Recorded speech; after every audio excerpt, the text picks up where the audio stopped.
How to change a 2016 Dodge Durango 3-button key fob battery. Now here's Sergeant Locksmith to show you how.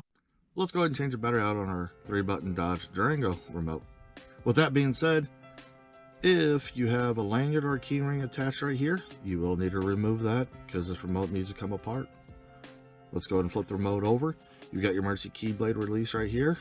Pull that down. It is spring loaded, and just set that to the side.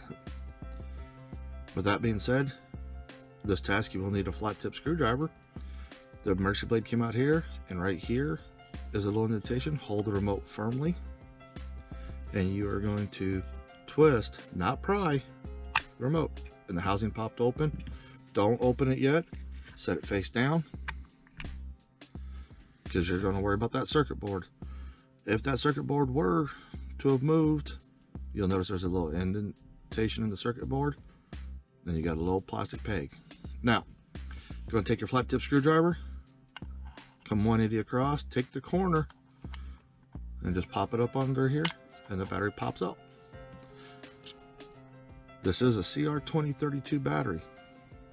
This is also a new remote, so I am going to put it back together. Go ahead and put it against, push down, take the 2 halves, squeeze it together. There you go, you've just changed out your battery. Put your emergency blade back in. Hey, thanks again for watching, and let's be safe out there.